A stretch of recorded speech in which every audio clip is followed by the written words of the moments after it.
আজ কোর্টের 17 নম্বর এজলাসে এক অভিনব কেস উঠেছে। এক ভদ্রমহিলা জীবনের মধ্যাহ্ন পেরিয়ে এসে স্বামীর কাছ থেকে আলাদা হতে চান নিঃশর্তে, অথচ তার স্বামী তার স্ত্রীকে কিছুতেই ছাড়তে চান না। বিষয়টা এরকম, চাকরিরতা স্ত্রী, বয়স প্রায় 50-এর কাছে, হঠাৎ করে ইচ্ছে প্রকাশ করলেন যে আর সংসার করবেন না। তিনি সংসার করতে তার আর ভালো লাগছে না, তাই সব কিছু থেকে নিজেকে মুক্ত করতে নিঃশর্তে ডিভোর্স চাইছেন দাম্পত্য জীবন থেকে। কিন্তু স্বামী চান স্ত্রীর সাথে জীবনের শেষ দিন পর্যন্ত কাটাতে। একমাত্র মেয়ে তার নিজের জীবনে প্রতিষ্ঠিত, তাই জীবনের বাকি সময়টা স্ত্রীর সাথে একান্তে আনন্দে কাটিয়ে দিতে চান তিনি। কোর্টের চত্বরে বিশাল কৌতূহল, বিচারক কার পক্ষে রায় দেবেন, কার দলিল কতটা পোক্ত জেতার জন্য। শঙ্খনীল আর অনুপমা দাম্পত্য জীবনের 25 বছর কাটিয়ে দিয়েছেন একসাথে। একটি মাত্র কন্যা সন্তানকে নিয়ে গড়ে ওঠা তাদের সংসারে কেউ কখনো অশান্তি দেখেনি। বাইরে থেকে সবাই জানতো এরা সবাই সুখী। এমনকি শঙ্খনীল অনুপমার বন্ধু মহলে ও স্বামী স্ত্রী হিসেবে সেরা দম্পতির একটা উদাহরণও ছিল। সেই দম্পতির এমন কাহিনী যেন মেনে নেওয়া যায় না। 25 বছরের দাম্পত্য জীবনে যখন মানুষ রজত জয়ন্তী বিবাহবার্ষিকী পালন করেন, ঠিক সেই সময় অনুপমার এমন আইনি আপিল। বিচারক জিজ্ঞেস করলেন অনুপমাকে, আপনার স্বামী কি পরকীয়া করেন? অনুপমার উত্তর, বর্তমানে আমার স্বামীর জীবনে আমি ছাড়া কেউ নেই, আমি তার সবচেয়ে কাঙ্ক্ষিত নারী। বিচারক আবারও জিজ্ঞেস করলেন, তাহলে উনি কি অত্যাচারী, ডোমেস্টিক ভায়োলেন্স হয় আপনার সাথে? অনুপমা হেসে বলল, মোটা টাকা মাইনে পাওয়া বউয়ের উপরে ডোমেস্টিক ভায়োলেন্স করতে পারেন কোন স্বামী? আমার মনে হয় না সে ক্ষমতা কোনো স্বামীরই থাকতে পারে বলে। তাহলে কেন ডিভোর্স চান আপনি আপনার স্বামীর থেকে? আপনার সাথে কোনো খারাপ কিছু না হলে তার শুধু শুধু একটা সম্পর্ক থেকে বেরিয়ে যেতে পারেন না আপনি? বিচারকের এমন প্রশ্নে অনুপমা উত্তর দিতে শুরু করলো, আজকের ভালোটুকু দেখেই আপনি বিচার করবেন ধর্মাবতার? আমার বিগত 25 বছরের প্রত্যেকটা দিনের কষ্ট, গ্লানি, চোখের জল, অমানসিক শারীরিক পরিশ্রম, তার কি কোনো মূল্য নেই? কলেজ জীবনে বন্ধুত্ব দিয়ে প্রেম আসে আমাদের জীবনে। দীর্ঘ 7-8 বছরে প্রেমের পর আমাদের বিবাহিত জীবন শুরু হয়। বিয়ের পরেই দেখলাম আমার স্বামীর মধ্যে থেকে সেই প্রেমিকটা হারিয়ে গেল। সে তখন আমাকে তার মায়ের সাথে আপোষ করে চলার শিক্ষা দেয়, রান্না শিখে নিতে বলে, তার রোজকার জীবনের বহু কাজ আমার ওপর চাপিয়ে নিশ্চিন্তে স্বামী হওয়ার মজা লুটতে শুরু করে। স্বামীর মায়ের কাছে আমি তখন একজন তুচ্ছ প্রতিদ্বন্দ্বী মাত্র, যাকে রোজ অতি তুচ্ছ কারণে হেনস্থা অপমান করে আমার শাশুড়ি মা মজা লুটছেন। আমি কিন্তু তখনও চাকুরিরতাই ছিলাম অর্থনৈতিকভাবে পুরোপুরি স্বাবলম্বী। তবুও স্বামীকে কাছে পাবার লোভে শাশুড়ি মায়ের দেয়া সমস্ত গ্লানি হাসি মুখে মেনে নিয়েছি। লোভ ছিল একটাই, আমার স্বামীর মধ্যে যে প্রেমিক মানুষটি আছে সে তার প্রেম দিয়ে আমায় ভরিয়ে রাখবে।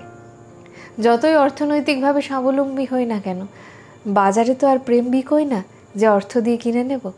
তাই নিজের উজাড় করা ভালোবাসা দিয়ে তার সংসারে নিজেকে মানিয়ে নিয়ে তার মায়ের সামনে নিজেকে চরম ব্যর্থ হিসেবে প্রমাণ করে আমি সেই প্রেমিকের মন পেতে চেয়েছিলাম। কিন্তু আমি পাইনি সেই প্রেম। সেই প্রেমিক ভালোবাসার কবরে চাপা পড়ে গিয়ে একজন স্বামীকে ফিরিয়ে দিল আমার কাছে, যে খুব ভালো সন্তান, যে খুব ভালো ভাই, আবার সে খুব ভালো বাবা, ভালো বন্ধু, এমনকি ভালো বসও প্রমাণিত হলো। শুধু হতে পারলো না আমার প্রেমিক, ভালো প্রেমিক চাইনি, প্রতিপত্তি থাকা অর্থবান প্রেমিকও চাইনি, শুধু সামান্য একজন প্রেমিককে চেয়েছিলাম যার বিশাল হৃদয়টা শুধু আমার জন্য তোলা থাকবে। কিন্তু কিছুই হয়নি। আমি সেই মানুষটার ভালোবাসার বাঁধনে পড়ে তার সন্তানের মা হলাম। সংসার, সন্তান, চাকরি সব কিছু সামলে গিয়ে যখন আমি নাজেহাল, যখন প্রতিদিন প্রতিক্ষণে আমার শাশুড়ি মায়ের গঞ্জনায় আমি অতিষ্ঠ, তখন আমার প্রেমিককে একটু পাশে চেয়েছিলাম, যে আমার পিঠের ব্যথায় তার হাত বুলিয়ে দেবে, যে অফিস শেষে তার ক্লান্ত শরীরটা নিয়েই আমার ক্লান্ত শরীরের পাশে দাঁড়িয়ে বলবে, চলো আজ দুজন মিলে কাজগুলো সেরে ফেলি। আমি মানা করলেও সে বলবে, ক্লান্ত তো দুজনেই, অফিস তো দুজনেই করেছি, তাহলে ঘরের সবটুকু তুমি একা কেন করবে? আমি চেয়েছিলাম সেই প্রেমিককে যে তার মায়ের গঞ্জনার সামনে দাঁড়িয়ে বলবে, এর চেয়ে বেশি কিছু আমার অনুপমা করতে পারবে না, তুমি ওকে অপমান করবে না।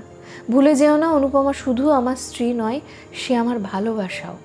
সে বলেনি ধর্মাবতার, আমার হয়ে একটি কথাও খরচ করেনি সে, বরং বাচ্চা হওয়ার পরে যখন আমার শরীরে পেটে স্ট্রেচের দাগ, পেটটা মোটা, রাতের পর রাত না ঘুমিয়ে চোখের কোণে কালি পড়ে গেল, তখন আমার সেই কুশ্রী চেহারাটাকে সে অবজ্ঞা করতে শুরু করে। তার কাছে সে সময় চেহারার চড়া রং মাখা অফিস কলিগের দুঃখ ছিল বেশি গুরুত্বপূর্ণ। অফিসের পরেও বাড়ি ফিরে এসে তার সাথে চলতো ফোনে বার্তালাপ। আমি সব দেখেও চুপ ছিলাম। বহুবার আমার স্বামীর কাছে কাকুতি মিনতি করে বলেছি, আমি তোমার প্রেমিকা হতে চাই, কিন্তু আমার স্বামী তখন অন্য নারীর মধ্যে প্রেমিকা খুঁজতে ব্যস্ত। আমিও তবুও যাইনি আমার স্বামীকে ছেড়ে, বুকের মধ্যে পাথর চাপা দিয়ে অপেক্ষায় থাকলাম, যদি আমার সেই হারিয়ে যাওয়া প্রেমিকটাকে ফিরে পাই কোনো দিন, এই আশায়। মেয়েকে নিয়ে আমি তখনও আলাদা হতে পারতাম, কিন্তু হইনি, কারণ আমি চাইনি আমার সন্তান তার বাবার ভালোবাসা থেকে বঞ্চিত হোক।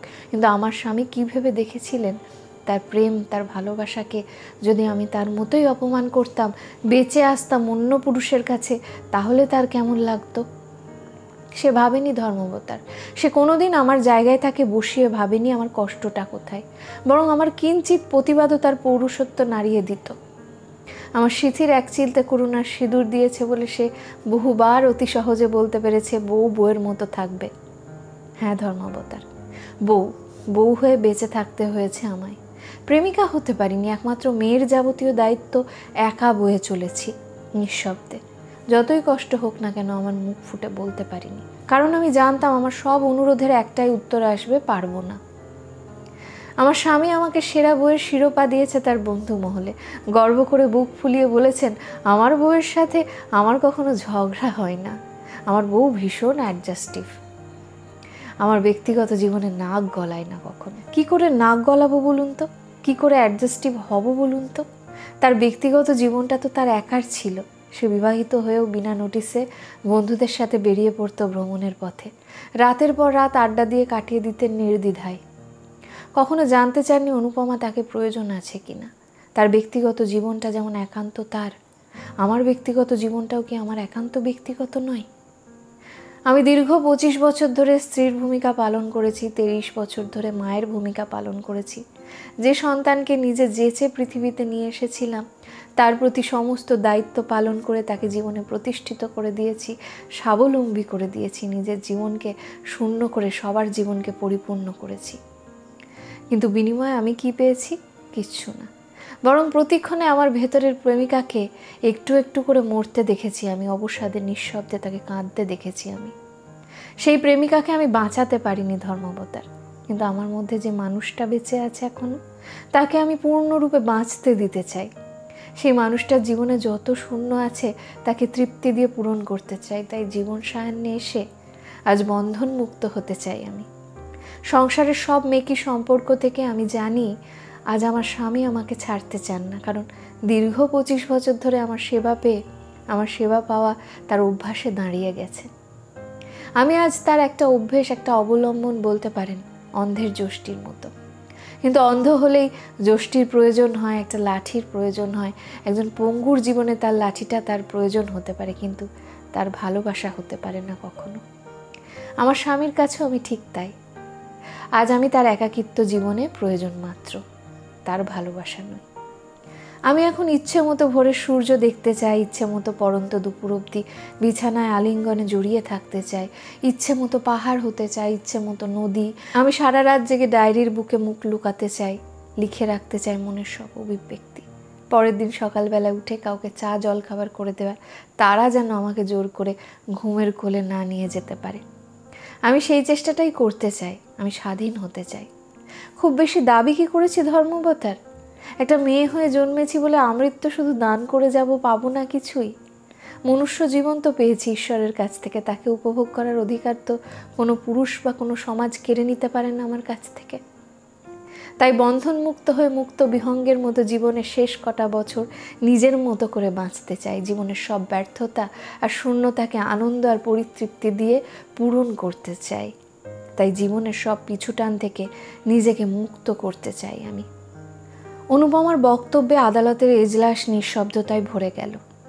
সত্যি কি অনুপমা বেশি কিছু দাবি করেছে? সত্যি কি এই দাবি অনুপমার শুধু একার?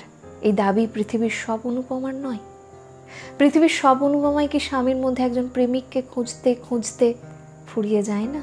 উত্তর জানা নেই কারোর। বিচারকও স্তব্ধ। জীবনের আদালতে বিচার করা যে শুধুই কঠিন নয়, সে বিচার যে বড় বেদনাদায়কও।